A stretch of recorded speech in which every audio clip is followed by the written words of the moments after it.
గుంటూరులో army rally జరుగుతుంది కదా, గతంలో అన్నోళ్ళు వెళ్ళొచ్చారు. అదేమో గ్రౌండ్ పెద్దది అని అంటున్నారు.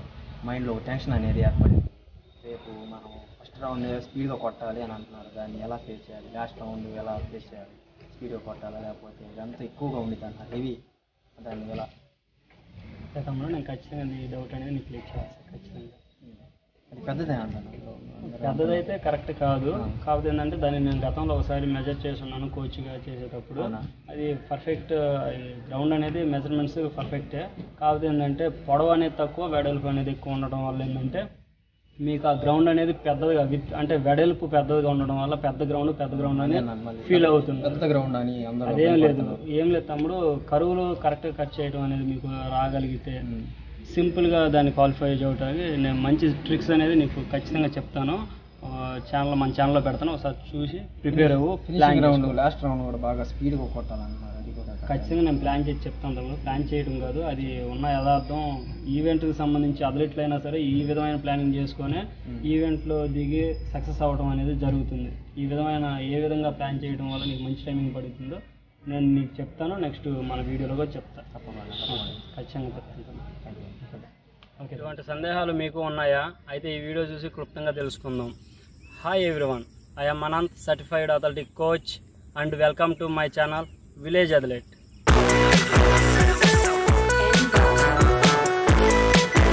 అయితే చాలా మంది నన్ను క్వశ్చన్ చేయడం ఏంటంటే, అన్న గుంటూరు గ్రౌండ్ అనేది బ్రహ్మానంద రెడ్డి స్టేడియం అనేది పెద్ద గ్రౌండ్ అన్న, చాలా పెద్ద గ్రౌండ్. లాస్ట్ టైము పరిగెత్తి వచ్చిన వాళ్ళు మాతో చెప్తున్నారు టైమింగ్స్ అనేవి సరిగా రావు, గట్టిగా పరిగెత్తాల్సి ఉంటుంది, ముందు స్పీడ్ చేయాల్సి ఉంటుంది అనేది చాలా మంది అనేది నన్ను క్వశ్చన్ చేశారు.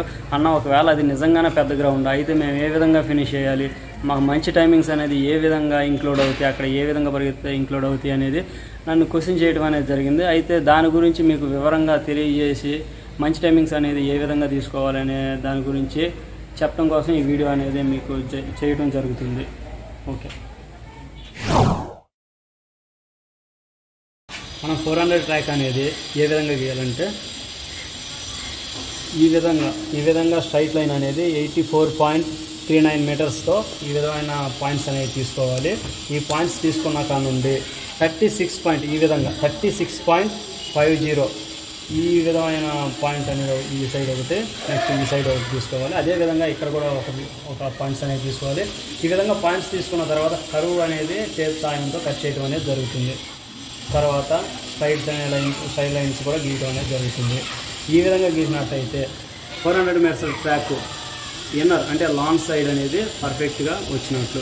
మనకి 1600 మీటర్ రేట్స్ సంబంధించి అన్న నెక్స్ట్ వచ్చే బ్రహ్మానంద రెడ్డి స్టేడియం గ్రౌండ్ పెద్దది అని చాలా మంది క్వశ్చన్ చేయడం జరిగింది. అయితే అక్కడ ఏ విధంగా పరిగెత్తాలన్నా, పెద్దదైతే మా టైమింగ్స్ మిస్ అవుతాయి కదా, మేము ఫ్లాప్ అవడానికి అవకాశం ఉంది కదన్నా, ఏ విధంగా పరిగెత్తాలి ఏమైనా చెప్పగలవన్నా? కొంతమంది ఏంటంటే ఫస్ట్ స్పీడ్ ఎత్తాలనేది క్లారిటీ చెప్తున్నారు అన్న అని నన్ను క్వశ్చన్ చేయడం అనేది జరుగుతుంది. అయితే దాని గురించి వివరణ చేయడానికి అనేది నేను మీకు ఈ క్లాస్ రూపంలో మీకు చెప్తున్నాను. అయితే ఆర్మీ వాళ్ళని ఇక్కడ లోనకు పంపించి ఇక్కడ కూర్చోబెట్టడం అనేది జరుగుతుంది. ఫస్ట్ చాలా మంది చెప్తారు ఏంటంటే ఇక్కడ కూర్చోబెట్టినప్పుడు ముగ్గురు నలుగురు బ్యాచ్లు తీసుకెళ్ళి లైన్స్లో కూర్చోబెడతారు, ముందు ఫస్ట్ 3 లైన్స్లో ఉండేటట్లు చూసుకోండి అనేది చాలా మంది చెప్పడం అనేది జరిగింది. బట్ అయితే వాళ్ళ చేత కొట్టించకుండా అయినా సరే ఇక్కడికి వచ్చి మీరు కూర్చోవడం వల్ల ఏంటంటే మీరు ముందు పరిగెత్తడానికి ఆస్కారం ఉందని అంటారు. బట్ మన పరిగెత్తే టాలెంట్ ఉన్నప్పటికీ మనం ఏ విధంగా పరిగెత్తాలనేది అవగాహన లేకపోవడం వల్ల మన వాళ్ళు మైనస్ చేయడం అనేది జరుగుతుంది. టైం మైనస్, పరిగెత్తడం అనేది మైనస్ చేయడం అనేది జరుగుతుంది. ఆ మైనస్లు ఏంటనేవి ఇప్పుడు మీకు చెప్తాను. ఏ విధంగా పరిగెత్తకూడదు, ఏ విధంగా పరిగెత్తాలి అనే విధానం అనేది నేను మీకు చెప్తాను ఇప్పుడు. అయితే ఇప్పుడు మనం ఇక్కడ కూర్చోబెట్టిన కారణంలో ముందున్నాయి, వెనకున్నాయి, మధ్యన ఉన్నాయి. ఏ ప్లేస్లో ఉన్నా సరే మనం అనేది ఫస్ట్ టెన్షన్ అనేది పడకుండా ఉండడం అనేది మెయిన్ ఇంపార్టెంట్ విషయం. ఏంటంటే టెన్షన్ అనేది పడకూడదు. అయితే బట్ నువ్వు మధ్యలో ఉన్నాయి, వెనకాల ఉన్నాయి, ఏం కాదు, మనకేంటంటే మనం కొట్టగలం అనే కాన్ఫిడెంట్తో మీరు మీ బెస్ట్ టైమింగ్ ట్రై చేయండి. అది ఏ విధంగా కొట్టాలనేది ఈ ల్యాబ్స్ అనేది 4 ల్యాబ్స్ అనేది ఫినిష్ చేయాల్సి ఉంటుంది ప్రతి ఒక్కరూ. అయితే ఫస్ట్ బ్లాక్ సెకండ్ బ్లాక్ అనే వాళ్ళు తీసుకుంటారన్న, మరి మా టైమింగ్స్ రీచ్ అవ్వగలమా లేదా అనేది చెప్తున్నారు. దాని గురించి ఇప్పుడు నేను మీకు చెప్పడం అనేది జరుగుతుంది. ఇక్కడ ఈ 4 రౌండ్స్ అనేవి ఏ విధంగా చేయాలనేది చెప్తా. ఫస్ట్ అందరూ ఉంటారు, మధ్యలో ఉన్నా వెనకాల ఉన్నా సరే అందరికన్నా ఫస్ట్ స్టార్టింగ్ స్పీడ్ ఎత్తుకొని వెళ్ళిపోయి 200 నుండి అక్కడ స్లైడింగ్ వేయాలా, ఇంకా స్పీడ్ చేయాలని ఫస్ట్ రౌండ్ అంటారు. బట్ ఆ విధమైన మైనస్లు అయితే మీరు చేయొద్దు. ఎందుకంటే నేను చెప్పేది ఎందువలన అంటే ఫస్ట్ 200 మీటర్స్ మీరు స్పీడ్ ఎత్తడం వల్ల ఏంటంటే మీ మజిల్స్ అనేవి టైడ్ అయిపోవడం అనేది చాలా సింపుల్గా జరుగుతుంది. మీ టై మజిల్స్ అనేవి టైడ్ అయిపోయి అడుగు అనేది ఎవరికి పడకపోవడం, టైడ్ అయిపోయి మనం పరిగెత్తలేక సెకండ్ ల్యాబ్ థర్డ్ ల్యాబ్ ఆగిపోవడం అనేది జరుగుతుంది.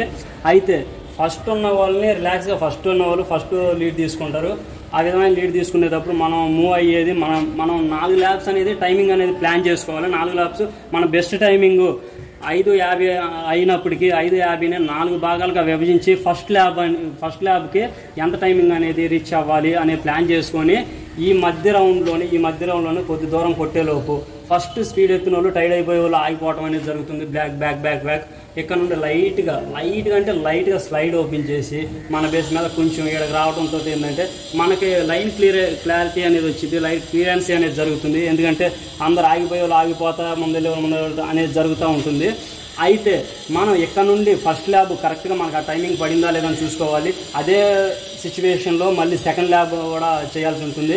అదేవిధంగా థర్డ్ ల్యాబ్ ఫినిష్ చేసి ఫోర్త్ ల్యాబ్ వచ్చేసేకి 200 మీటర్స్ లైట్ స్లైడ్ ఓపెన్ చేసి అక్కడ నుండి నీ దగ్గర నీ కెపాసిటీని బట్టి అక్కడ నుండి స్లైడ్ వేయటమా లేదా స్పీడ్ చేయటమా, ఈ విధంగా చేయటం వల్ల ఏంటంటే మీరు సక్సెస్ అవ్వడానికి చాలా సింపుల్ మార్గం ఏంటంటే ఈ విధంగా పరిగెత్తడం వల్ల ఏంటంటే చాలా సింపుల్గా అనేది సక్సెస్ఫుల్ అవుతాయి. 1600 మీటర్ రేస్ ఆస్కారం అనేది ఎక్కువగా ఉంటుంది. ఇంకోటి ఏంటంటే కొంతమంది చెప్తుంటారు ఫస్ట్ ల్యాబ్ స్పీడ్ ఎత్తేయండి, సెకండ్ ల్యాబ్ స్లో చేయండి అని. ఈ విధంగా ఎత్తడం ఫస్ట్ స్పీడ్ ఎత్తి బాడీ స్లో చేయడం వల్ల ఏంటంటే బాడీలో మజిల్ సిస్టమ్ అనేది ఒకసారి స్పీడ్ ఎత్తుకున్నప్పుడు మజిల్స్ అనేవి హెవీగా పనిచేయడం వల్ల ఏంటంటే తర్వాత స్లో అవడంతో బాడీ అంతా డల్నెస్ అనేది వచ్చేసింది. అప్పుడు ఏంటంటే మనం పరిగెత్తలేక ఆగిపోవటము ఈ విధంగా అనేది జరుగుతుంది. అయితే ఇంకోటి మీకు చెప్పాల్సింది ఏంటంటే మార్నింగ్ లైన్లోకి తీసుకెళ్లేటప్పుడు బ్యాగ్లో ఒక అట్టి బనానా అనేది తీసుకెళ్ళడం అనేది చేయండి, 1 లేదా 2 బనానాలు. అయితే ఇక్కడికి వెళ్ళి కూర్చోబెట్టి నీ ఈవెంట్ స్టార్ట్ చేసే ముందు హాఫ్ బనానా తినడం వల్ల ఏంటంటే నీ కడుపులో ఏంటంటే మార్నింగ్ వాళ్ళు కూర్చోబెట్టి మనం వెయిట్ చేసి ఉండటం వల్ల మన ఎనర్జీ కోల్పోవటం ఈ విధంగా జరుగుతుంది. ఒక బనానా తినడం వల్ల ఏంటంటే కడుపులో మంట అనేది కంట్రోల్ అవుతుంది, నువ్వేంటంటే ఫ్రీగా ఉండొచ్చు. నెక్స్ట్ ఏంటంటే నైట్ అంతా గేట్లు కాడ పడికాపులు కాస్తారు అందరూ అనేది చెప్తాం అనేది జరుగుతుంది. అయితే ఇక్కడ నైట్ ఉండేటప్పుడు ఏంటంటే మీ బ్యాగ్లో ORS ఫ్రూట్స్ ఉండేటట్టు చూసుకోండి. నైట్ ఫ్రూట్స్ కొంచెం లిమిట్గా తీసుకుంటా జాగ్రత్తగా ఉండగలిగితే మనం చెప్పిన డైట్ ఫాలో అయినా అవ్వకపోయినా సరే ఇక్కడికి వచ్చేది ఇక్కడ నుండి ఈ కొద్ది టైంలో మనం పర్ఫార్మ్ చేయాలనే సిస్టంలో వెళ్తాం కాబట్టి ఫ్రూట్స్ అనేది ఎక్కువ యూజ్ చేసుకుంటాకి ప్లాన్ చేసుకోండి. ఈ విధంగా పరిగెత్తడం వల్ల ఏంటంటే మీరు సక్సెస్ అవుతారు, ఖచ్చితంగా సక్సెస్ అవుతారు. ట్రై చేయండి. All the best. మనం 125 కింద టార్గెట్ చేసుకున్న 4 ల్యాబ్లు అదే టైమింగ్ కింద ప్లాన్ చేసినట్టయితే 5:40 అనేది మనకి టైం అనేది పడుతుంది. నెక్స్ట్ వచ్చేది అదే 1600 మీటర్స్ ఇంకా మంచి టైం చేయాలి అనుకున్న వాళ్ళు 120 కింద 4 ల్యాబ్స్ ఫినిష్ చేయగలిగితే 120 బేస్ చేసుకొని ల్యాబ్కి 4 ల్యాబ్స్ అనేది ఫినిష్ చేయగలిగితే 5:20 అనేది ఇంక్లూడ్ అవుతుంది మన టైమింగ్. నెక్స్ట్ అట్టగా ఇంకా బెస్ట్ టైమింగ్ కావాలనుకున్న వాళ్ళు 115 టార్గెట్ చేసుకొని 4 ల్యాబ్లు అదే విధంగా టైం మెన్షన్ అయ్యేటట్లు కానీ చూసుకుంటే 5 అనేది ఇంక్లూడ్ అవుతుంది, 5 మినిట్స్ అనేది. నెక్స్ట్ ఇంకా బెస్ట్ టైమింగ్ చేయాలి గట్టిగా అనుకున్న వాళ్ళు మన టైమింగ్స్ ఇది కాదు ఇంకా బెస్ట్ చేయగలను నేను నమ్మకం ఉన్న వాళ్ళు 113 ఈ బేస్లో చేయడం వల్ల ఏంటంటే 4 ల్యాబ్స్ ఫినిష్ చేయడం వల్ల 452 అనేది ఇంక్లూడ్ అవుతుంది అక్కడ. లేదు ఇంకా బెస్ట్ టైమింగ్ చేయాలనుకున్న వాళ్ళు మీ బెస్ట్ టైంని 4 భాగాలుగా విభజించుకొని 4 ల్యాబ్స్ ఉంటాయి కాబట్టి ఆ 4 ల్యాబ్స్కి ఒక్కో ల్యాబ్కి ఎంత ఇంక్లూడ్ చేస్తే మనం మంచి టైమింగ్ అనేది చేయగలుగుతాం అనేది ప్లాన్ చేసుకొని పరిగెట్టడం వల్ల ఏంటంటే మనకి ఇంకా బెస్ట్ రిజల్ట్ అనేది ఇంక్లూడ్ అవుతాయి. నేను మీకు ఇంతకుముందు చెప్పాను కదా ఇక్కడ నుండి 4 ల్యాబ్స్ అనేది టైంతో క్యాలిక్యులేట్ చేసుకొని ప్రతి ల్యాబ్ అనేది పరిగెత్తాల్సి ఉంటుందని చెప్పాను కదా. అయితే ఈ డెమో అనేది నేను చేసి చూపిస్తాను ఒక సెక్షన్లో, సెకండ్ స్టెప్గా చేసి చూపిస్తాను. నా దగ్గర ఉన్న స్టూడెంట్స్లో కొత్తగా వచ్చిన పిల్లకాయలని ఒక 2 ఎంచుకొని ఆఫ్ సీజన్ చేస్తున్నాను. జంపర్స్ వాళ్ళు ఆఫ్ సీజన్ షెడ్యూల్లో అయితే ఉన్నారు. వాళ్ళకి 1600 మీటర్స్ మీద అవగాహన అనేది లేదు. ఒక అతనికి వచ్చేసరికి 1600 మీటర్స్ అవగాహన అంటే ఏ విధంగా పరిగెత్తాలి 4 ల్యాబ్స్ ఈ విధంగా ప్లాన్ చేసి పరిగెత్తా అనేది నేను ఇంక్లూడ్ చేసి చెప్తాను. ఇంకొక అతనికి అతని స్టైల్లో పరిగెత్తమంటాను, మంచి టైమింగ్ తీసుకోవాలని నేను చెప్తాను. ఈవినింగ్ ఈ విధంగా పరిగెత్తించి డెమో అనేది మీకు ఇస్తాను. నేను ఇంతకు ముందు చెప్పిన 1600 మీటర్స్ రేస్ డెమోలో భాగంగా నేను ఈ ఇద్దరిని ఎంచుకోవడం అనేది జరిగింది. ఇతని పేరు వచ్చేసరికి కార్తీక్, ఇతని పేరు వచ్చేసరికి దాసి. అయితే వీళ్ళిద్దరికీ 1600 మీటర్స్ మీద అవగాహన లేదు. ఇతనికి వచ్చేసి 1600 మీటర్స్ 4 ల్యాబ్స్ ఏ విధంగా టైం అనేది డివైడ్ చేసి పరిగెత్తాలి, ప్లాన్ చేసుకోవాలనేది చెప్తాను. ఇతనికి వచ్చేసి నేను ప్లానింగ్ అనేది ఎటువంటి ప్లానింగ్ చెప్పను. అయితే వీళ్ళిద్దరూ 1600 మీటర్స్ ఫినిషింగ్ అయిపోయిన తర్వాత తిరిగి వాళ్ళ బాడీ కండిషన్ ఎలా ఉంది, వాళ్ళ టైమింగ్స్ ఎలా ఉన్నవి, వాళ్ళ ఫీల్ అడిగి తెలుసుకుందాం. అయితే ఇంకోటి ఏంటంటే 1600 మీటర్స్ 4 ల్యాబ్స్ ఒక అతనికి ఏ విధంగా పరిగెత్తాలో చెప్తాను, ఇంకొక అతనికి అతని ప్లానింగ్లో అతని స్టైల్లో పరిగెత్తమని చెప్తాను. మీకు ఇచ్చే టైమింగ్ వచ్చేసి అబ్బాయి 1600 మీటర్స్ 6 మినిట్స్ ఇస్తున్నాను. నువ్వు వచ్చేసి 6 మినిట్స్లో అంటే ప్లాన్ చేసుకో. 4 ల్యాబ్స్ ఉన్నాయి. 4 ల్యాబ్స్ వచ్చి ల్యాబ్ వచ్చేసేలేకి 1.5 నిమిషం లెక్కన చేస్తూ 4 ల్యాబ్స్ ఫినిష్ చేయటం అనేది జరిగితే నీకు 6 మినిట్స్ అనేది క్లారిటీగా పడుతుంది. నీకు వచ్చేసరికి నీ స్టైల్లో నువ్వు పరిగెత్తు. 1600 మీటర్స్ 6 మినిట్స్ పడాలి. మీ ఇద్దరు ఈ విధమైన టైమింగ్ అనేది ఫాలో అవ్వండి, ఫినిష్ చేయండి. ఓకేనా? All the best.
చెప్పిన స్ట్రాటజీయే ఫాలో అయ్యావా లేదా ఇంకేమన్నా? చెప్పిందే ఫాలో అయ్యాను అన్న. ఇప్పుడు దీనివల్ల నీకు ఏ విధంగా అంటే రేస్ అయిపోయినాక మజిల్ సిస్టమ్ కానీ ఏమైనా ఎక్కడైనా టైడ్ అయిన పెంచడం ఏమైనా జరిగింది? ఎలా ఉంది నీకు? ఎలా ఉంది? లాస్ట్ 1 ల్యాబ్ స్పీడ్ లేపడం వల్ల బాడీ మజిల్ చెప్తుంది. ఫస్ట్ నుండి ఫస్ట్ నుంచి రేస్ బాగుంది అన్న. నేను చెప్పిన ప్రకారం చేశానన్న. రేస్ బాగా వెళ్ళింది. టైం ఎంత పడింది? టైం వచ్చేసి 5:44 పడింది అన్న. 5:44. ఓకే, మంచి టైం. మజిల్స్ బాడీ సిస్టమ్ ఎలా ఉంది ఇప్పుడు మీకు? బాగానే ఉంది. ఫ్రీగా ఉందా? ఫ్రీగా ఉంది. మజిల్స్ టైట్ అవ్వటం కానీ ఏం లేదు, నార్మల్ అయింది. Okay good. దాసి అన్నా, ఇప్పుడు నువ్వు పరిగెత్తావు కదా, వాటికంటే నేను ఒక పక్కది ఒక టైమింగ్ అనేది చెప్పాను ఇలా ఫాలో అవ్వండి. నువ్వు ఎలా పరిగెత్తావు, నీకేమనిపించింది? అన్నా నేను ఫస్ట్ ల్యాబ్ బాగా స్ప్రింట్ ఇటుంతో నాకు ఫస్ట్ ల్యాబే బాగా టైట్ అనిపించింది అన్న. అదే స్ప్రింట్ అనేది ఎందుకు చేసావు? మన ల్యాబ్లో ఇట్లా టెక్నిక్ అని తెలియదు ఫస్ట్లో, అందువల్ల స్పీడ్ ఎత్తడంలో తర్వాత 2వ ల్యాబ్ నుండి ఒక బేస్ తగ్గించి లాగాను. బాడీ సిస్టమ్ ఎలా ఉందా? బాగా టైట్గా ఉందన్న. ఫస్ట్ 200 లిఫ్ట్ చేసావు కదా, 200 దాకా 200 వెళ్ళి 200 నుండి స్లో చేసావు. నీ బాడీ సిస్టమ్ ఎలా ఉంది 200 నుండి? బాగా టైట్ అయిపోయి లెగ్స్ మజిల్స్ అంతా కట్టేసినాను. తర్వాత అనేది కొంచెం స్పీడ్ తగ్గించి కంటిన్యూషన్ చేసావు, అంతేనా? లెగ్ కూడా పైకి లాగట్లేదు. లెగ్స్ పైకి లాగట్లేదు. నీ టైమింగ్ ఎంత వచ్చింది? 6:20 అటు పడే. 6:20. Okay good.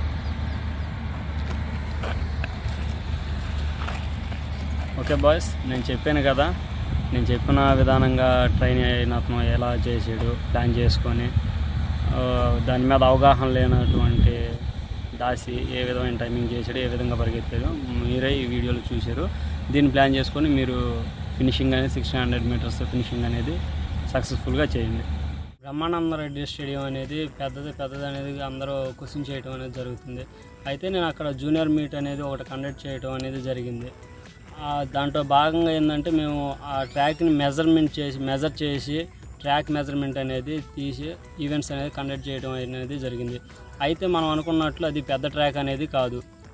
కాకపోతే ఏంటంటే ఎందువలన పెద్ద ట్రాక్ అనేది అనిపించింది అంటే అంటే వెడల్పు అనేది ట్రాక్ మెజర్మెంట్లో ఎక్కువగా ఉంటుంది, పొడవు అనేది తక్కువగా ఉంటుంది. అందువలన ఏంటంటే ట్రాక్ పెద్దదే అనే మెన్షనింగ్ అనేది అందరికీ అనే డౌట్ అనేది అందరికీ కలగడం అనేది జరుగుతుంది. అయితే ఈ ట్రాక్ అనేది పర్ఫెక్ట్గా 400 మీటర్స్ ట్రాక్. నాకు అందిన సమాచారం ప్రకారం గుంటూరులో 1600 మీటర్స్ ర్యాలీ సంబంధించి బ్రహ్మానంద రెడ్డి స్టేడియంలో జరగనున్న 1600 మీటర్స్ ర్యాలీ అనేది పొన్నూరు రోడ్డు మీద జరపడం అనేది జరుగుతుంది. కావున ఆ రోడ్డు మీద మనం ఎలా పరిగెత్తాలనేది ఇప్పుడు నేను మీకు చెప్తాను. మనం ఈ వీడియోలో చూసిన విధంగా ట్రాక్లో అయితే 4 ల్యాప్స్ ఏ విధంగా అనేది ప్లాన్ చేసుకొని పరిగెత్తాలి అనేది చెప్పాను. అదే స్ట్రాటజీ ఇక్కడ ఉపయోగిస్తూ హాఫ్ KM 1600 మీటర్స్ ఈ రేస్ అనేది ఈ ప్లానింగ్ అనేది చేసుకొని మీ టైమింగ్ బెస్ట్ టైమింగ్ అనేది రీచ్ అవుతూ ఫినిష్ చేయడానికి మంచి ఆస్కారం ఉంది. 1600 మీటర్స్ రేస్ అనేది ఏ విధంగా ప్లాన్ చేసి ఫినిష్ చేయాలనేది మీకు ఈ డెమో రూపంలో మీకు చూపించడం అనేది జరిగింది. ఈ విధంగా మీరు ప్లాన్ చేసుకొని 1600 మీటర్స్ రేస్ అనేది సక్సెస్ఫుల్గా చేసుకొని ఫినిష్ చేసి ఇష్టంతో కష్టపడండి, విజయాన్ని మీరు చేకూర్చుకోండి.